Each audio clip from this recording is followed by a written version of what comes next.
Bem-vindos de volta ao canal Resumo dos Filmes. Hoje eu vou contar a história do filme de suspense e drama chamado A Troca. Alerta de spoilers a seguir. Em Los Angeles, 1928, Christine Collins acorda em sua casa suburbana de classe média. Ela tira seu filho Walter da cama e mede a sua altura na moldura da porta. Eles tomam seu café da manhã e pegam um ônibus, e depois ela o deixa na escola e vai para o trabalho. Ela é supervisora de uma linha telefônica. Quando ela pega seu filho no final do dia, ele conta que teve uma briga com outro garoto. Um dos seus colegas de classe o provocou, dizendo que seu pai não estava na foto porque ele não gostava dele. Christine assegura que ele não é de forma alguma culpado pelo desaparecimento de seu pai. Naquela noite, Walter adormece no sofá, ouvindo um de seus programas de rádio, e depois Christine o leva para a cama.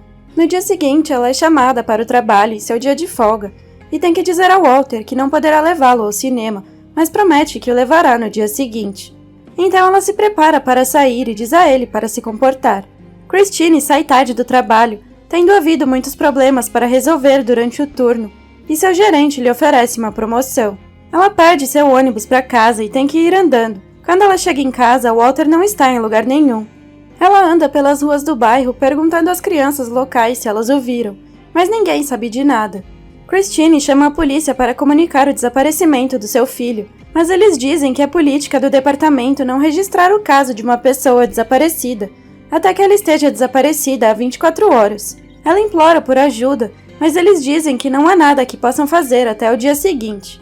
2 semanas após o desaparecimento de Walter, o reverendo Gustav faz as suas orações por ele em sua igreja, e seus cultos são transmitidos pelo rádio. Ele deixa claro que a única razão pela qual Walter ainda não foi encontrado é por causa da incompetência da polícia de Los Angeles. Christine usa suas pausas no trabalho para verificar com o departamento de pessoas desaparecidas sobre o seu filho. Em Illinois, um homem e uma criança que se presume ser o seu filho estão comendo em um restaurante. Quando chega a hora de pagar, o homem explica ao proprietário que esqueceu a sua carteira em casa.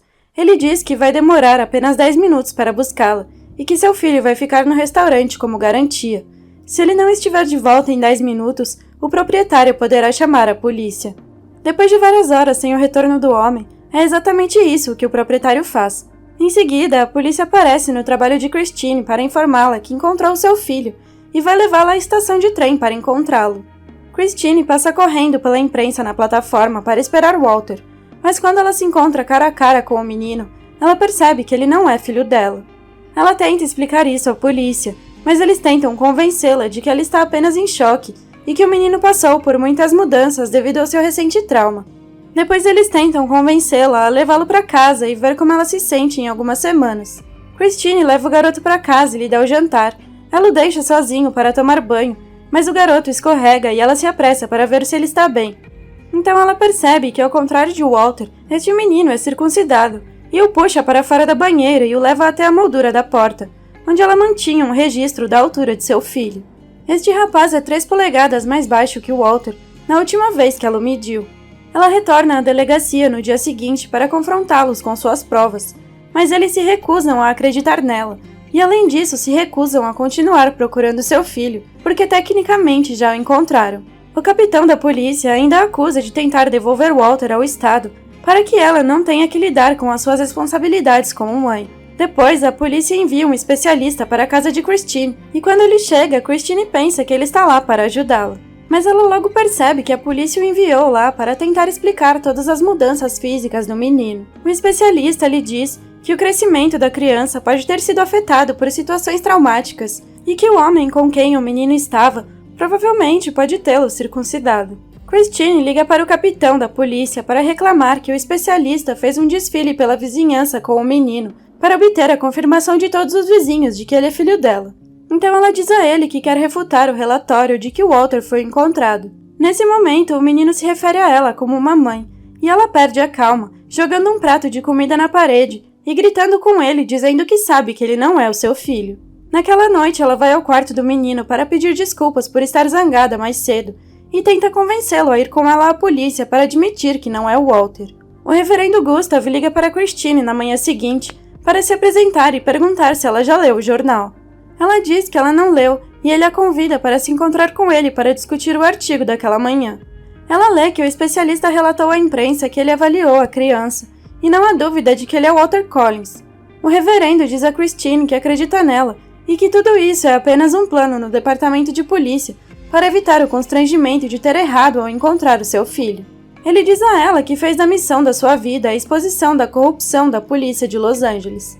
Depois deixa claro que pretende ajudar Christine a combater a polícia.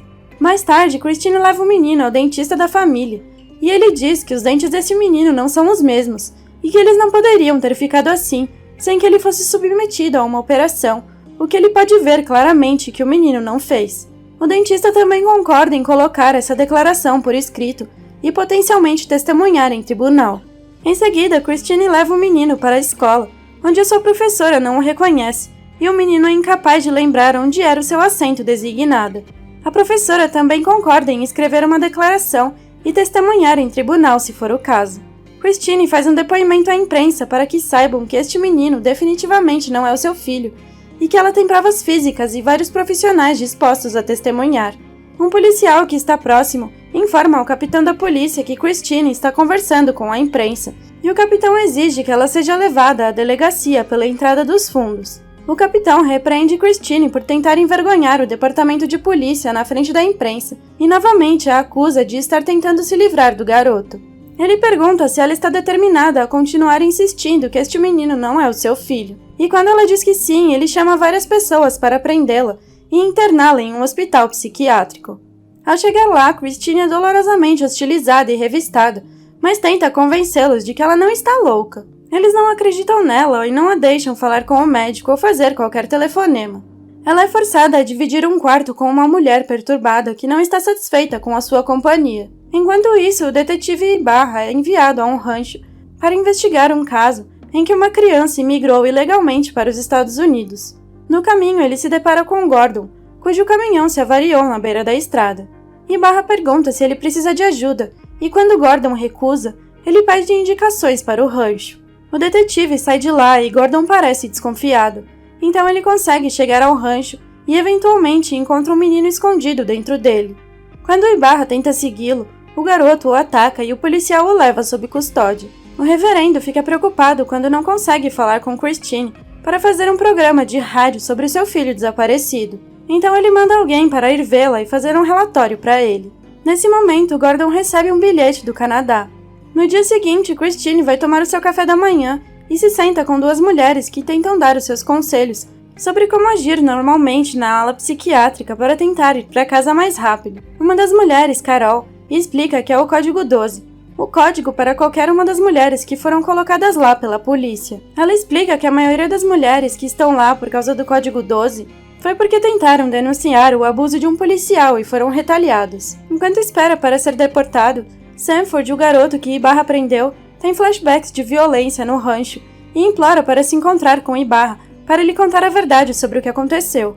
Finalmente, Christine vai passar em consulta com o médico-chefe. Ele a interroga rudemente e distorce as suas palavras para tentar dar a impressão de que Christine não está bem da cabeça. Ibarra se encontra com Sanford e ele lhe diz que tinha vindo morar no rancho do seu primo, mas logo descobriu que não tinha permissão para sair de lá. Ele teve que ajudar o seu primo a sequestrar jovens meninos e trazê-los de volta ao rancho, matá-los e enterrar os seus corpos. Ele também diz ter ajudado a matar pelo menos 20 garotos. Ibarra dá a Sanford uma pilha de fotografias de meninos desaparecidos e o faz escolher qualquer um que ele reconheça como sendo vítima do rancho. Sanford identifica a maioria dos meninos, sendo um deles Walter Collins. Quando Ibarra tenta relatar as suas descobertas ao capitão da polícia, ele não acredita nele. O capitão o lembra que eles já encontraram Walter Collins, portanto não há como ele ter morrido no rancho. Nesse momento, o reverendo e vários seus colegas entram na delegacia exigindo informações sobre Christine Collins. O capitão lhe diz que ele a colocou na ala psiquiátrica por causa do seu comportamento instável. No hospital, as enfermeiras tentam forçar Christine a tomar medicamentos desconhecidos e ela é retida quando se recusa. Carol tenta intervir, mas é enviada para a sala de terapia com eletrochoque como punição. Christine a visita mais tarde para agradecê-la, e Carol a lembra de nunca perder a esperança de encontrar o seu filho. Ibarra e alguns dos outros policiais retornam ao rancho com Sanford para fazê-lo desenterrar os corpos que ele disse ter enterrado, como prova de que ele não está mentindo. Sanford começa imediatamente a desenterrar os ossos e Ibarra pede que uma equipe forense venha ao local. O médico-chefe tenta subornar Christine com um documento para ela assinar dizendo que ela admite que o rapaz que a polícia trouxe de volta para ela é Walter Collins e se ela assinar ela será liberada. Um reverendo e seus colegas aparecem no hospital com um artigo no jornal sobre os corpos das crianças encontradas no rancho e como um deles é Walter Collins. Eles exigem que Christine seja liberada no momento em que ela está prestes a se submeter à terapia de eletrochoque. Christine é liberada e foge para a rua, onde houve um entregador de jornais falando sobre o artigo. Ela quase desmaia, mas o reverendo chega a tempo de segurá-la.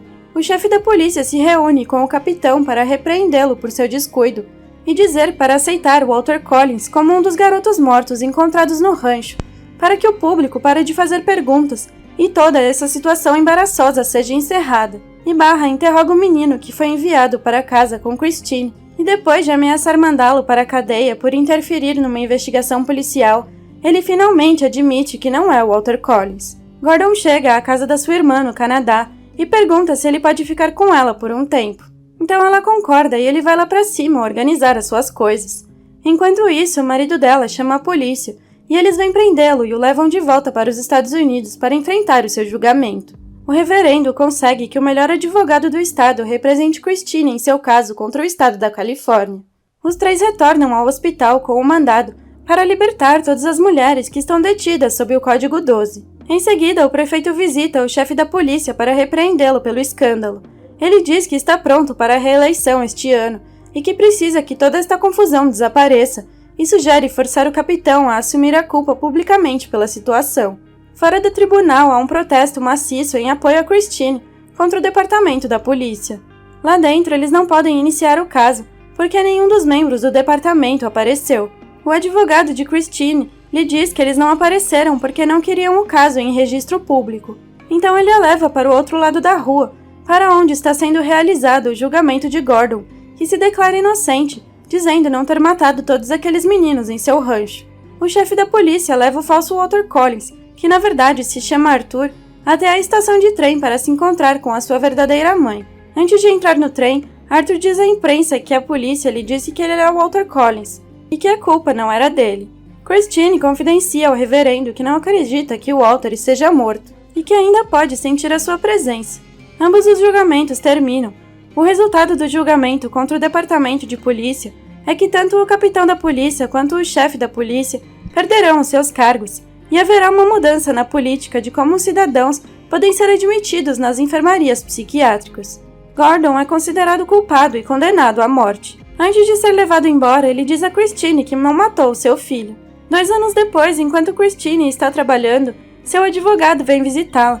Ele diz que Gordon pediu que ela o visitasse antes de ser executado, para que ele possa lhe contar a verdade sobre o que aconteceu com seu filho. Quando ele chega, Gordon diz que ele mudou de ideia e não quer falar com ela porque não quer ir para o inferno.